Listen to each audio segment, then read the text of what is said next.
বিসমিল্লাহির রহমানির রহিম। বিশ্ব আধ্যাত্মিক জ্ঞান সঞ্চার দরবার শরীফের প্রতিষ্ঠাতা আমার মুর্শিদ কেবলা গাউসুল আজম শামীম আলী চিশতির দরবার হইতে আমি শাহ আলম আপনাদের সকলকে জানাই আন্তরিক শুভেচ্ছা ও অভিনন্দন। আমার মুর্শিদ কেবলা গাউসুল আজম শামীম আলী চিশতির দরবার হইতে আবারও কিছু আলোচনা নিয়ে আপনাদের সামনে হাজির হইলাম। আশা করি সকলে ভালো আছেন এবং সকলেই মনোযোগ সহকারী এবং ধৈর্য সহকারী শুরু থেকে শেষ পর্যন্ত সম্পূর্ণ আলোচনাটি শুনুন। আমি যে আলোচনাটি নিয়ে আপনাদের সামনে হাজির হইলাম সেই আলোচনাটি হলেন কুরআন অনুসারে সুফিবাদের আসল পথ কি। এই নিয়ে কিছু তত্ত্ব আলোচনা করিব, তাই সকলেই মনোযোগ সহকারী এবং ধৈর্য সহকারী শুরু থেকে শেষ পর্যন্ত সম্পূর্ণ আলোচনাটি শুনুন। শুরুতেই বিশ্বের সকল স্তরের লোকদের উদ্দেশ্য করে বলছি, আমার লক্ষ্য আমার মুর্শিদ কেবলা গাউসুল আজম শামীম আলী চিশতির লেখা গ্রন্থের বিষয়বস্তু আপনাদের সামনে উপস্থাপনা করা, যাতে আপনারা সকলেই হাকিকত জানতে পারেন, বুঝতে পারেন এবং হাকিকতের জ্ঞান নিতে পারেন। আমি যে আলোচনাটি নিয়ে আপনাদের সামনে হাজির হইলাম, এই আলোচনাটি আপনাদের জন্য অনেক গুরুত্বপূর্ণ। এই আলোচনার মাধ্যমে আপনারা সকলেই জানতে পারবেন কুরআন অনুসারে সুফিবাদের আসল পথ কি। তাই সকলেই মনোযোগ সহকারী এবং ধৈর্য সহকারী শুরু থেকে শেষ পর্যন্ত সম্পূর্ণ আলোচনাটি শুনুন। এই পৃথিবী ব্যস্ত, কোলাহলপূর্ণ, অস্থির, মানুষ খ্যাতি, সম্পদ অনুসারী, এমনকি তাদের নিজস্ব ছায়ার পিছনে ছুটছে। কিন্তু আমাদের মধ্যে কারো কারো ভেতরে একটা মৃত ব্যথা আছে, একটা টান নীরবতার জন্য, অর্থের জন্য, আল্লাহর জন্য আকুলতা। এটাই শেষ স্ফুটলিঙ্গ যা আমাদের তাসওয়াফ বা সুফিবাদ এবং সুলুকের অভ্যন্তরীণ শুদ্ধির যাত্রা পথে নিয়ে যায়। আর এটা কেবল ব্যক্তিগত আকাঙ্ক্ষা নয়, এটা আসলে কুরআনের দাবি। আমি একটি কুরআনের আয়াত দিয়ে শুরু করিব, যা এই পথের দরজা খুলে দেয়। আল্লাহ তাআলা সূরা আল মুজাম্মিলে বলেন, তোমার প্রতিপালকের নাম স্মরণ করো, সব কিছু থেকে নিজেকে বিচ্ছিন্ন করে নাও এবং সম্পূর্ণরূপে তার দিকে ফিরে যাও। এটি কেবল একটি মৃত ইঙ্গিত নয়, এটি একটি ঐশ্বরিক আহ্বান।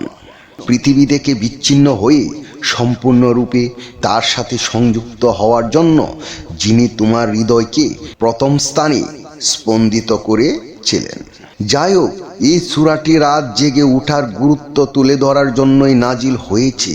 কেবল কম্বলের নিচে ফোন চুরে ফেলা, ঘুরিয়ে দেওয়া বা পরীক্ষা করার জন্য নয়, বরং নামাজে দাঁড়ানো, ধ্যানের সাথে কোরআন পাঠ করা এবং বাকি বিশ্ব যখন ঘুমিয়ে থাকে তখন তার নাম পাঠ করা।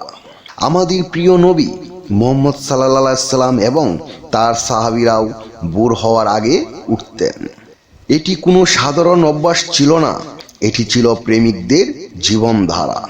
প্রতিটি সত্যিকারের ওলি আল্লাহর বন্ধু রাতের সাথে গভীর সম্পর্ক ছিল। সেই নীরব সময় যেখানে হৃদয় গলে যায় এবং আত্মা কথা বলে। যেমন লাহোরের দরবেশ আল্লামা ইকবাল চিৎকার করে বলেছিলেন, ভোরের দীর্ঘশ্বাস ছাড়া কিছুই লাভ হয় না। কেন? কারণ সেই দীর্ঘশ্বাসে আল্লাহর জন্য সে আকুল আকাঙ্ক্ষায় সব কিছু পাওয়া যায়। সকলে আসুন এক সেকেন্ডের জন্য বাস্তব হয়ে উঠি। আমাদের মধ্যে অনেকেই আমাদের জিহ্বা দিয়ে জিকির করি, কিন্তু আল্লাহ তাআলা জিহ্বার জিহ্বায় জিগির কুচ্ছেন না। আসল জিগির হলো যখন তোমার হৃদয় স্মরণ করি, যখন তোমার ঠোঁট নীরব থাকলেও তোমার আত্মা তার স্মরণে গুনগুন করি। তাহলে তিক্ত সত্য হলো হৃদয় ছাড়া জিগির একটি প্রাণহীন ফুলের মতো। দূর থেকে দেখতে ঠিক আছে, কিন্তু এর কোনো সুগন্ধ নেই, কোনো আত্মা নেই। পণ্ডিতরা বলেন যে প্রকৃত জিগির গাফলাহ অবহেলা দূর করে এটি হৃদয়ের চারপাশের কুয়াশা পুড়িয়ে দেয়। আপনার জিহ্বা আল্লাহু আল্লাহু বলতে পারে, কিন্তু যদি আপনার মন কোনো পার্টিতে থাকে অথবা আপনার হৃদয় নেটফ্লিক্সের ক্লিপ হ্যাঙ্গারে থাকে, তাহলে এটা জিগির নয়। তাবাত্তুল কি? আয়াতটি আমাদের নিজেকে বিচ্ছিন্ন করে তার দিকে সম্পূর্ণভাবে ফিরে যেতে বলেছে। শাস্ত্রীয় সুফি ভাষায় একে তাবাত্তুল বলা হয়। আলমা আলুসি বাগদাদির রহমতুল্লাহ আলাই ব্যাখ্যা করেন যে তাবাত্তুলের অর্থ সন্ন্যাসীদের মতো পৃথিবী থেকে পালিয়ে যাওয়া এবং শুকনো রুটি নিয়ে গুহায় বসবাস করা নয়। ইসলাম অনাহার বা আপনার পরিবারকে ত্যাগ করার বিষয়ে নয়। রাসূল সাল্লাল্লাহু আলাইহি ওয়াসাল্লাম নিজেই বলেছেন, তোমার উপর তোমার শরীরের হক আছে, তোমার পরিবারের হক আছে, তোমার উপর তোমার মেহমানের হক আছে। তাহলে তাবাত্তুল শব্দটির প্রকৃত অর্থ কি? এর অর্থ হলো তোমার ঘর নয়, তোমার হৃদয়কে বিচ্ছিন্ন করো। তোমার হাত যখন দুনিয়া নিয়ে ব্যস্ত থাকে, তখনই তোমার আত্মাকে আল্লাহর সাথে সংযুক্ত রাখো। তোমার চিন্তা ভাবনা পরিষ্কার করো, অস্বাস্থ্যকর আকাঙ্ক্ষা দূর করো।